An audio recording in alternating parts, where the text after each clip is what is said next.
Parliament supreme court की दुश्मन नहीं, ना ही सुप्रीम कोर्ट पार्लिमान को अपना दुश्मन समझती है। पार्लिमान और सुप्रीम कोर्ट को आपस में ना लड़ाएं, live and let live. Practice and procedure act के खिलाफ दरख्वास्त पर समाअत में चीफ जस्टिस पाकिस्तान का साथी जजेस से मुकालमा। कहा कि पार्लिमान से मनफी चीज़ें क्यों मंसूब की जाती हैं, ये क्यों नहीं कह सकते कि एक इदारे ने दूसरे की बेहतरी के लिए कानून साजी की। मेरे ख्याल में पार्लिमान ने सुप्रीम कोर्ट की इज्जत की और रखी। 40 साल से अदालती प्रैक्टिस का ये तो फ़ायदा हो कि चीज़ों को समझ सकें। अगर फुल कोर्ट मुस्तकबिल के बारे में हर चीज़ फैसले में लिख देगी तो आइंदा केसेस मुतासिर होंगे। मुस्तकबिल की बात छोड़ें और जो मुद्दा सामने है उसको देखें।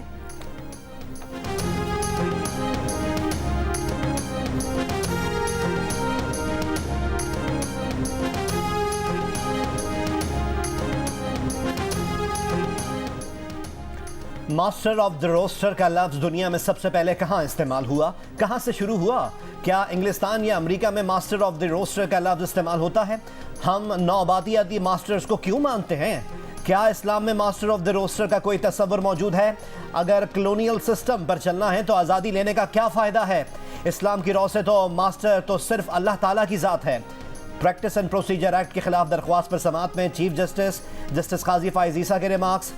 जस्टिस मुनीब अख्तर ने रिमार्क्स दिए कि मैं तो मास्टर ऑफ द रोस्टर का लफ्ज इस्तेमाल करता रहूंगा, आप जज्बाती ना हो। जस्टिस मंसूर अली शाह ने कहा, मुझे लगता है ये लफ्ज स्कूल मास्टर से आया था। अटॉर्नी जनरल ने कहा कि फुल कोर्ट बैठी हुई है, वो इस बारे में तयन कर ले। आइन में मास्टर ऑफ द रोस्टर का लफ्ज कहीं इस्तेमाल नहीं हुआ।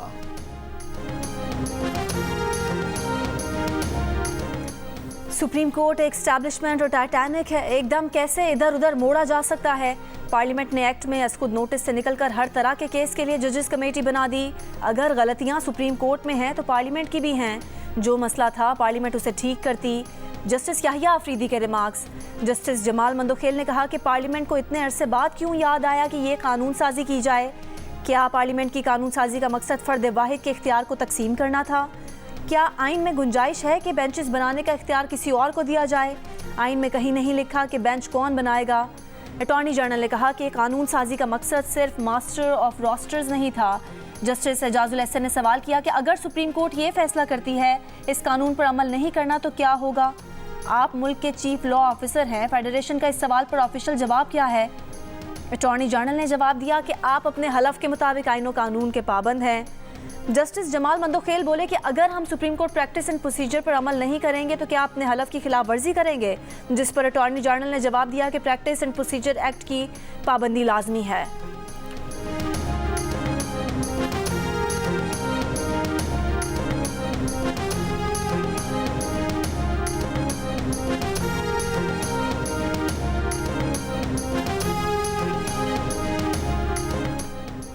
गजा में लड़ाई में मजीद शिद्दत आने का खदशा। इसराइल ने 3 लाख रिजर्व फौज गजा की सरहद पर भिजवा दी। इसराइल की गजा पर बारूद की बरसात 5वें रोज भी जारी। इसराइली लड़ाका तैयारों की 24 घंटों में तीसरी मरतबा गाजा और मिस्र के दरमियान रफा क्रॉसिंग पर बमबारी। गाजा में इस्लामिक यूनिवर्सिटी पर भी बमबारी। यूनिवर्सिटी की कुछ इमारतें मुकम्मल तबाह। अल-कस्साम ब्रिगेड के सरबराह के घर पर हमला। सुप्रीम कमांडर मोहम्मद अल-दैफ के वालिद, भाई, भतीजे और पोती शहीद हो गए। गजा पर रात भर के इस्राइली हमलों में कम अज कम 30 फ़लस्तीनी शहीद हुए। अक़वाम मुत्तहिदा का कहना है कि गाजा में बेघर अफराद की तादाद 2,60,000 से ज़ायद हो गई है।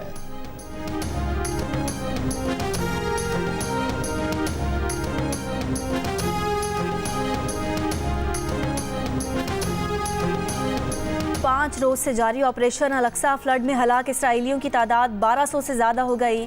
3000 जख्मी। लबनान की हिजबुल्लाह ने बम हमले में इसराइली फ़ौज की गाड़ी तबाह कर दी। हिजबुल्लाह का कहना है कि फ़ौजी गाड़ी को 2 गाइडेड मिसाइल से निशाना बनाकर तबाह कर दिया गया। हलाक अहलकारों की तादाद वाज़े नहीं हो सकी। इसराइल के खिलाफ हमलों में फ़लस्तीन और लबनान के बाद शाम भी शरीक। इसराइली फ़ौज के मुताबिक शाम की जानिब से दागे गए रॉकेट खुले इलाकों में गिरे।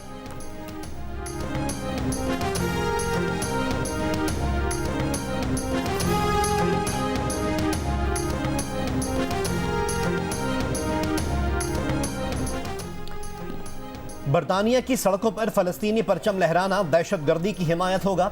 बरतानवी होम सेक्रेटरी सुएला ब्रेवरमैन का कहना है कि इसराइल को सफ़ा हस्ती से मिटाने वाले नारे पब्लिक ऑर्डर जुर्म तस्वुर होना चाहिए। पुलिस हमास के हक में बुलंद किए जाने वाले नारों पर भी गौर करे। हमास की हिमायत करने वालों या यहूदियों को डराने धमकाने वालों से पूरी क़ुव्वत से निमटने के अहकामात।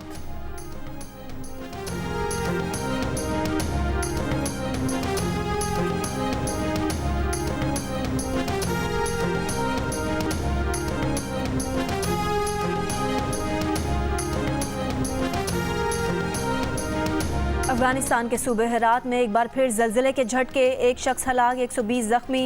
हेरात में आज सुबह 6.3 और 5 शिद्दत के 2 जल्जले महसूस किए गए। हेरात में हफ्ते के रोज़ आने वाले जल्जले से अमवात की तादाद 4000 से ज़ायद हो चुकी है। निगरान वज़ीर आज़म की ज़ेर सदारत वफाकी काबीना का इजलास जारी। काबीना इजलास में प्रोसिक्यूटर जनरल नैब की तैनाती, PIA की निजकारी के लिए मालियाती एडवाइज़र की तैनाती की मंजूरी दी जाएगी। लाहौर कलंदर्स और यूनिवर्सिटी ऑफ लाहौर के दरमियान मुफाहमत की याददाश्त पर दस्तखत। CEO लाहौर कलंदर्स और चेयरमैन यूनिवर्सिटी अवैस रऊफ ने दस्तखत किए। लाहौर कलंदर्स के CEO समीन राना भी तकरीब में शरीक हुए। यूनिवर्सिटी के साथ मिलकर बिजनेस और स्पोर्ट्स साइंसेज में डिप्लोमा मुतारिफ करवाया जाएगा। लाहौर कलंदर्स के साथ मिलकर स्पोर्ट्स कॉम्प्लेक्स कायम किया जाएगा।